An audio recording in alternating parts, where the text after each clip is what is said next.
All right, guys. Just want to like to say welcome to Two Dudes One Garage. Dudes One Garage. Let's get it.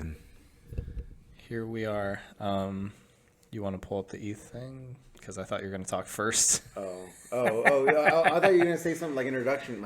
Oh, All right, go for it. welcome back, everybody.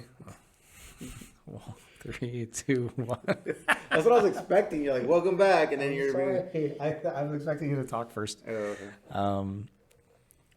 All right, so just real quick, we've been talking about Ethereum and a bunch of different coins, and some of them burn a lot of tokens, and they're trying to make a more stable economy, but also make a deflationary token. So I thought this would be fun to bring up really quick. This ETH burned website. There's a couple of these, but just kind of talks about. It says 778.32 ETH burned in the last hour. That's $2 million worth, $2.6 million worth, and then total burned is 1,373,000 ETH, which is like $5.3 billion. So basically, yeah, the more that's used, and specifically for OpenSeas, or they're like trading NFTs, that's their NFT platform if you don't know. But there's a lot of other protocols that trade, buy, sell everything. Every time things are moved around, some of it gets burned. And then also when stuff gets mined, payment gets sent to the miners, but less is getting sent now and more is getting burned. So it appreciates. It just basically makes the economy healthier overall. But also, this is a good reason. This is something that I like to look at an ecosystem that has a healthy long-term fundamental, but then it also long-term price appreciation because a lot of people are using it.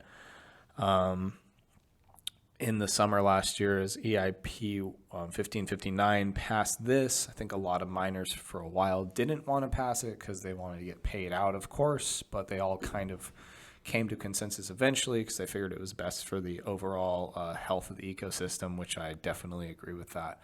So just want to touch on this. Thought it was a fun story. There's a lot of money being burned, and that means if you're holding this or you want to hold this, you want to buy this ETH, your money's appreciating all the time, in the background. Maybe the price isn't going up or down, but prices and everything. So Greyscale reshuffles its DeFi index fund, adds Flexa AMP token. Crypto assets management of a firm, Greyscale, on Tuesday shakes up the constitution of the DeFi funds as part of the quarterly rebalancing. The firm, which is owned by crypto Deca Unicorn DCG, said that it would remove Bancor and UMA from the index fund and add AMP Bancor, the token tied to the decentralized exchange, and UMA, a token tied to a protocol from synthetic assets, together account for 2% to 2.9% of index and time at its launch, respectively. Grayscale launched the fund and on July 2021 to provide institutional investors exposure to the fast-growing corner of crypto market without having to custodize tokens themselves. So pretty much, Grayscale Bitcoin is pretty much an ETF. And they grab a little bit of this, a little bit of that as far as the tokens, and they create a package for you. And they pretty much added AMP token by Flexa. Good sign. Great sign. Full disclosure, I have a bag full of AMP token. So it's good news for me and all the AMP token hodlers out there. So as for the new edition, AMP is a token that is used with Flexa Network as a formal collateral. Sounds a little familiar. Sounds kind of like this little company called PayPal. So if AMP can be the PayPal of crypto, that's a good upside. I mean, everyone knows PayPal. What do you think? I would like to see the metrics and the data because I do think it will be used, but you have, like we talked about on the previous podcast about Venmo and PayPal and stuff kind of taking over, and Visa getting into that space because they're like, hey, we don't want a middleman, right? So I know, especially probably in DApp land, AMP will be awesome, and there's going to be a lot of applications for that. I don't know a ton about AMP. You know way more, and that's why you're going to be talking about it. Obviously, it's a great story. People are confident in it, and you're not going to be putting it in your like crypto mutual fund, for lack of better terms. not financial advice, never financial advice, never been, never will be. But I do think it's good. I'd like to understand the use case a little bit better for AMP. I don't know if you can talk about it. AMP will make up 7.39 funds of the asset, including Uniswap and Aave, which make up 42.3% and 13% respectively. Wow, they have a lot of Uniswap on there. Aave's awesome. Great. So it's being looked at and partnered up with great cryptocurrencies. Positive signs. Grayscale, which is best known for its GBTC product, has its sights set on launching a wide range of financial production tied to the crypto market in 2022. The firm has said that it intends to upgrade its GTBTC product into a proper exchange traded fund. The firm also submitted an application with financial regulators to launch an ETF. They're going to launch an ETF. We're going to have millionaires and billionaires investing in these coins. Can't wait. That would track the shares of companies operating in a digital asset space. They're going to have an ETF, exchange traded fund that you can buy in the stock market. It's pretty much a package of a bunch of things put into one value, and you get to invest in that one value that has a bunch of little items inside of it. And that's what they're going to do. They're going to put AMP in that package. Now, AMP is pretty much exactly or almost exactly like PayPal. So PayPal, it started off, Elon Musk started off with electronic payment methods. How can we electronic payment methods without Visa and MasterCard? You can use your checking account. So you can literally, buy something and then wait for them. This is early. This is adopted early in the eBay days when, there's a lot of scamming going on eBay. So you would buy something, PayPal would hold the funds until you confirmed shipment of the goods, and they would release the funds to the Layer protection. Yeah, layer protection of your assets or your financial assets. So crypto's so new right now that we don't have that. Crypto does not have that. So each blockchain takes time to process payments. As we know, Bitcoin takes longer. Ethereum has minimal time. And then you have Litecoin, which is like lightning speed. But it all differentiates in whatever blockchain you're in as far as your tokenomics. So they will be able to they will be the middleman. So if you go in there and buy a pizza from a pizza shop, you'll be able to pay with Doge, Cardano, Ethereum, Bitcoin. They will collateralize the value of the dollar, the fiat, with their AMP token. And if you don't pay, they will come after you and they will pay the merchant. But if you do pay, then they'll just charge you a small fee for that transaction, which will be instantaneous. You don't have to wait 30 minutes, 5 minutes. Sweet. So really it's cool. Very creative and very next level. I think the only other coin that I can think of that would do something like this in a financial level like that would be XRP. XRP is one of those that has more of a bank financial, like kind of like a Zelle for crypto. Yeah. That's XRP. Sending large amounts of money through crypto, through banks. XRP token. But AMP is more of a merchant type style. My thought is like we talk and know about a bunch of coins, but I know there's a lot more. So I can't say that this is the only one that does this. And there's, maybe there's even ones in other markets for other parts of the world that do things.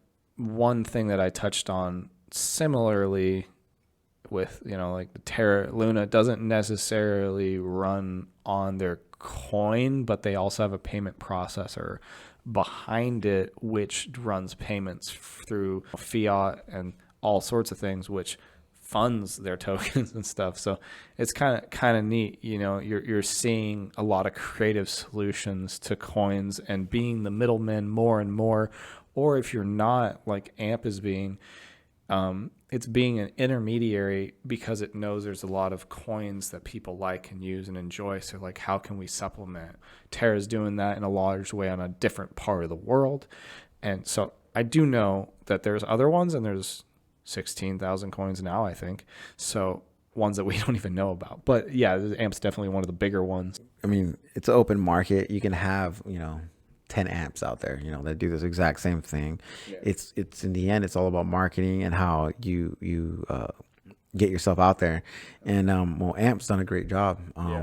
AMP actually was rumored to be part of Walmart and Amazon as far as their transactions for crypto in their stores. So if they even get one of those two, Amazon, they get Amazon. So you can use any crypto you want that AMP accepts, or they're gonna destroy the rest of the market as far as that, because daily transactions would be in the millions of billions of dollars as far as crypto, and they get Walmart too. Like it'll be massive. It'll be PayPal for sure for those levels, but it's all speculation. Nothing's set in concrete or in stone. So therefore, I'm just sitting on a bag waiting for this announcement to happen. Yeah, this is good news. As I say in crypto, it's the Wild West, and there's endless amounts of information. You could be on Twitter and like websites like 24 hours a day, losing your mind, trying to figure out what's what. And there has been a lot of other cryptos that have been like, oh, Walmart's going to accept this. I think it was Litecoin maybe that shot up a bunch like within the last like 2 years at some point. And it's like, check it out. Look at the article, do the research, make sure it's real, because like, dude, there was like major news companies picking up that stuff. And it's like, this isn't even real. So, if it's a good rumor, we're stoked. Regardless, AMP is doing some right things and we're happy about that. You've been talking to me about them for a while. So, number one, you usually know what you're talking about, but we look at good stuff and we kind of track good stuff, but then also, there's a reason that you're looking at it, but so it doesn't necessarily surprise me, but, they're picking up good other things too.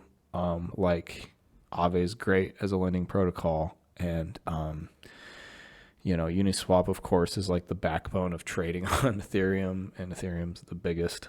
So like a lot of the institutional buyers like know what they're doing. They're doing lots of research and like background data, like tools that we don't have, and seeing that these are good things. So all good stuff. And who knows, like maybe they have like a big piece of the pie too they bought up. So it's always hard to know. But like what I'm seeing. Grayscale, I look at Grayscale as like a whale. They're a whale, dude. And when they put their money in something, they're not just speculating. They might have some insider information that we have no idea about, that they already know. Oh, we're gonna get Amazon. They're getting Amazon, and we're just speculating, but they know. And that's the crazy part about that. So that's why you kind of have to go and accept that as a truth. And I bought AMP before all this, so it's not financial advice, but I bought some, and I'm happy with it. I'm gonna hot on. Anyways, onward. Let's move on. One last thing on the last part. We're talking about intermediaries and things, and I'm just gonna touch on this. But I was like reading about ZK rollups on Ethereum, and once again, it's a supplemental sidechain thing. They're called zero knowledge rollups. Basically, they just help like deal with the blockchain and verify things like in a much faster way, because they're super popular and they have so much traffic that it's getting crazy, and it's like they can't process fast enough. So it helps them process in a very safe way. I might get into that in some other time, but we are kind of on that topic. So I really like that. It's amazing the kind of innovations. The more you dig in, you appreciate math and science and like money theory, like stuff is crazy. Some of the stuff that's happening, I love it. I don't, honestly, I'm somewhat of a math person, like enough to appreciate it, but I can't do, tons of logarithmic functions, but I can see where they're going, and I love that. So, another fun big crypto story is, workers in the global south are making a living playing the blockchain game Axie Infinity. And this kind of just like blew my mind, because as we kind of talked about in the last one too of El Salvador's like, money tender being weaker, or considerably weaker than, some of the major powers. That's also true of like the Philippines and Africa. And so what's happening here is this game Axie Infinity is a free to play to earn game, where you earn crypto for playing the games. And I've opened these up and I've watched other people play them. I have not played them, but there's some solid stuff. As a person that's played a lot of games, I can say there is some compelling things and like interesting characters and worlds and basically what's happening here is, people are quitting their jobs because these are paying them more. And it's not really that surprising if you have people that are, in the top of the world that are buying, selling, trading these cryptos for premiums. Well, of course, people that are, magnitudes down, making so much less money that if they make a portion of this like world, global, internationally, premium currency, they're going to be making way more money than the money they can make selling rice and to poultry farmers. He's making his living playing Vietnamese smartphone game, and it just blows my mind that it really just shows how global adoption is happening, right? Like a lot of people, there's a couple other articles that was just saying, Philippines, Africa, like, some of these people, like realistically, like there is no job options, or they're, over half are unemployed in Africa or whatever. So it's like, what else are they going to do, in the sense that, well, even if there was other job options, like if you're smart, this is a way better option for you. Why wouldn't you at least try it out? Be like, oh, wow. Like I made,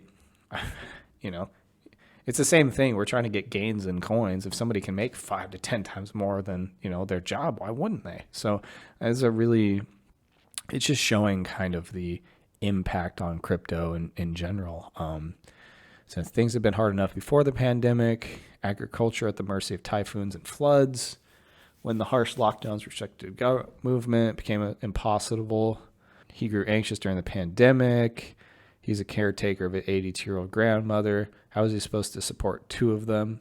Before a friend referred him, he heard talk of Axie Infinity, an online blockchain-based game where players can earn tokens and cash out of local currency. Within a few months, Secretario had plunged into a world of brightly covered mystical creatures and daily quests. His instinct for the game's mechanics quickly kicking in from years of joining role-playing games. The funny thing about this is, like, even if you don't like these kinds of games, like if you just make more money, you don't have to go anywhere. You don't have to deal with, go to a job, listen to a boss, deal with like difficult customers, or like, it's like, okay, you can learn to appreciate it and make more money. I mean, people like me, like I've played games since I was 5, like I could probably get into this pretty easily, but some of them, it's just a good business decision. Yeah.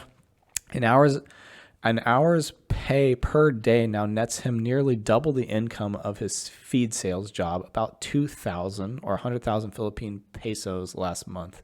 The rest of the time, he looks after his grandmother. He doesn't question the game's utility nor the in-game demand that generates real money. He calls it a blessing, and why wouldn't you? It's really, really hard to find a regular job, especially in our province. He told the rest of the world actually pays better, and it's more safe to stay at home. Like, of course, pandemic or not, it would be safer always to stay at home. You don't have to go anywhere. Not only is Secretary one of the million players who have flocked to the game over the last year, he is part of an increasingly elaborate outsourcing structure that has sprung up around it. Players like him are often sponsored by manager guilds who offered their entry into the game. A high barrier with current costs that could go upwards of $1,500 in return for a pay cut. Crypto-denominated earnings have been made by cultivating in-game creatures called Axies, which can be battled or sold for profit to other players. Guilds can sprawl hundreds of members managing various accounts, honing Axie characters, and churning the value of Axie's Infinity Shard token ever higher. So, oh wow, that's gone up pretty significantly within, like, once again, the last 2 years. So Axie is both play to earn game and an entire NFT based economy, and its soaring popularity is part down to chance. Yeah, anyways, we got the general point, and it's great. It's pretty there's a lot of stuff, but yeah, I mean, it's just incredible to see, like, the impact, what other things can have, like, besides crypto impact on the world economy like that. So it's good stuff. It is shocking to see that it's the best option, and it's not even somebody around you. It's like, oh, just go online and play this game, and I mean, we have that out here in the States. It's called Twitch. People go on there, play games, get paid, get famous for be entertaining. Yeah, be entertaining. That's all they want. They want to see someone that has something to say and is actually playing a game very well. That it's creative. It's creative. You're pretty much in an untapped market, and you're interacting with your fan base. yeah, you're interacting with your fan base, and you're conversationalist while you're playing it. You're multitasking at the same time. Yeah. Like if you're playing a video, fun. well, that it's like if you're back in the day when Nintendo days, you would get with a bunch of buddies and 3 or 4 or 5 buddies, and you'd play Nintendo, but you'd be talking at the same time that you're playing, and you'd be like playing, you'd be focused, but you're actually carrying a conversation. Like your brain just splits both of those two things, and that's what Twitch and all these online gamers are doing. They're and that's what that is, and it's multi-layered. It's entertainment. Multi-layered, it's all entertainment, yes. Yeah. But instead of having 5 buddies, you're talking to 500 or 1,000 or whoever, how many people you have in your group. Meme culture. Yes. So as far as gaming, I'm not really big on online gaming or all that, but I am big on NFTs, and this is exactly the same thing that Veve did for some of those third world countries out there. It enabled them to participate in a drop and get these NFTs, these very fairly priced NFTs, and they flip them. And as far as right now, Veve is not a MTL, money transmitter license certified, so you cannot cash out your gems per regulations. But there are other ways you can trade and barter, and they've traded and bartered their gems for crypto, and they've made hefty amount of money. There is a exchange rate, so the gem is $1, 1 for 1. Well, they would go out there and do 1 for 7.75 or 1 point. Advantageous for people to trade with them, and obviously there's always going to be a fee involved. And even if you have a MTML money transmitter license, they're going to charge you. They're going to charge you a percentage, right? So what I'm hearing right now is as soon as the MTL hits, I think it's going to be 10% of whatever gem dollar amount you have. They're going to charge you 10% of that as a fee. And right now the market, as far as your online, where if you know where to get your gems, and I'm not going to name drop or location drop because those are all mine anyways. Those are all my gems. But you can find it fairly priced from 0.75 to 0.6 to the dollar, so 60 to 75 cents to the dollar. Pretty good. And then so if you purchase through them, which is highly ill-advised, because there's a chance you might get scammed. Never been financial advice. Yeah, never been financial advice. Never found it. And never found it. I'm not a financial advisor. I'm not a licensed money transmitter or money anti. The garage. I know nothing about money laundering, by the way. It's still a garage. We're still in the garage, and I just drank really good beer, and you know what? I'm gonna say a couple more things and we'll switch it up. Okay. So Your turn. so these people, I've talked to people in South America, Mexico. I'm talking about Thailand. I'm talking about Africa. I'm talking about Europe. International, dude. I've talked to people in Australia. I got people calling me mates. And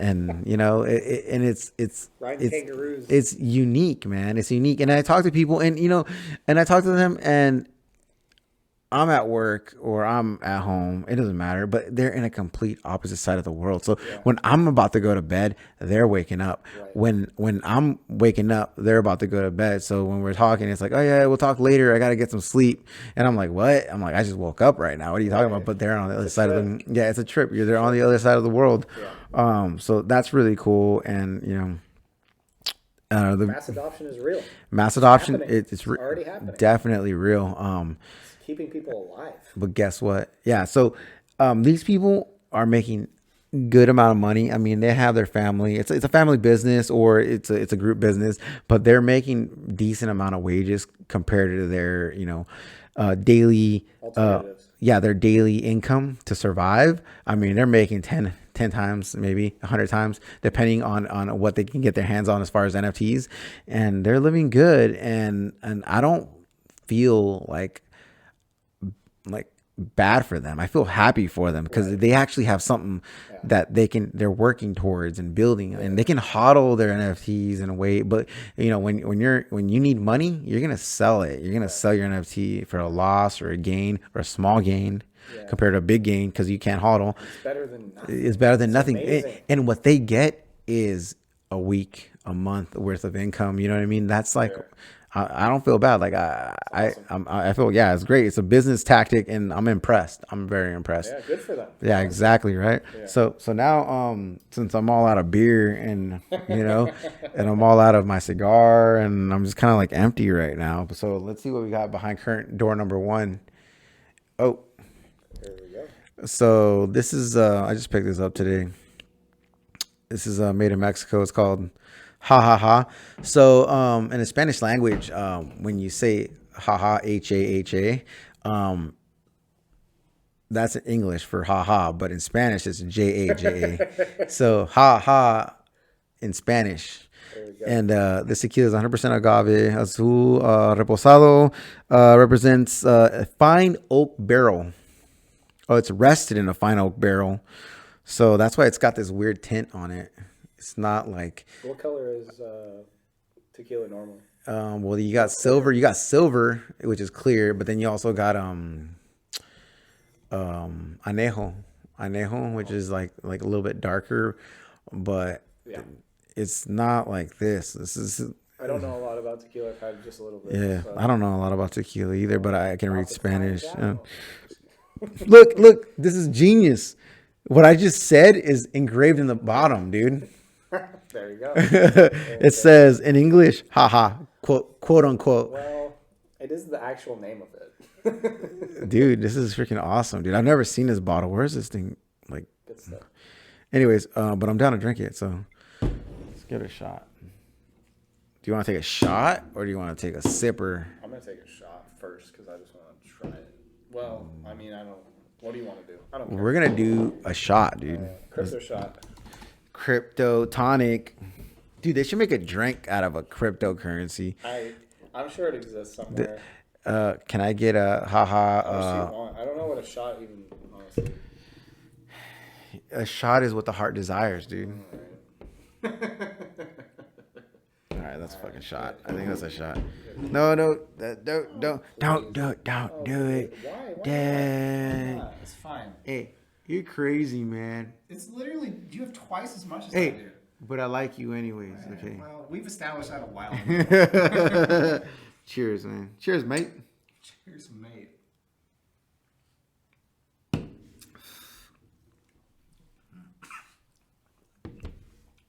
Not bad. It's quite smooth. It's pretty good. I think the oak barrel probably adds another layer that's a little bit better to me from the tequila I had. Yeah, it gives it a little south twang. You know what I'm saying? Not just south of the border twang. You know what I'm saying? Yep. Yeah, I think I know, but I'm not gonna ask, and I don't want to know. I don't want to get into that. It's like I didn't ask about 1 inch coin. I don't want to know about this nonsense. There you go, dude. All right, thank you. Congratulations. Thank you. Can you make that into NFT? Are you not making one? Oh, you are. Okay, cool. I know a lot about bourbon and whiskey and like whatever, but not a little bit of scotch, but not really this stuff. So this is new for me. Yeah, it's nice. The only thing I touched on, back to crypto. Yeah, this is nice. Thank you for that. Yep. Is Philippines considered classifying Axie Infinity as part of the payment system, which I think is pretty wild. This is like super quick. Country Central Bank said it's closely monitoring how players are using the game tokens to decide whether to classify it. Axie's parent company is an entity that runs payment systems because I think people are relying on it basically to make better money than they could. Central bank would consider the Vietnamese company running Axie Infinity as operators of payment systems rather than virtual asset service provider. Philippines regulation scope of vast. The cryptocurrencies a token used to purchase virtual services. Online games are not recognized as virtual assets. One of the characteristics of companies would be recognized as OPS that operate systems and enable funds and transfers payments. If the central bank determines Axie Infinity players use game tokens as payment method for purchase, it could require a parent company to register with central bank. And if they refuse to register, it risks being shut down. So Axie Infinity allows players to earn in-game crypto, which can be traded or exchanged for pesos under the game's rules. People buy and nurture their NFT. Pets Axie through in-game smooth love potion, and players get more through battling and finishing game tasks. SLP will be exchanged for Axie Infinity's governance tokens and further connected to real-world fiat. Over 40% of Axie players from the Philippines. That's pretty incredible. The game is reported to be a source of financial support for some Filipinos during the pandemic. Some players say it bring $300 a month, nearly double the minimum wage of $170 in the Philippines. Last week, the Philippines deputy finance minister stated that local taxes should cover Sky Mavis income from the Philippines. Axie tweeted that it is willing to cooperate with the government supervision. So it's pretty neat, you know. I mean, when you're that big, where the whole country is talking about making you one of their like central pillars of their finance, I mean, clearly you're doing something that's impacting them, right? So I just thought that was kind of neat. As we already talked about that, so it's another note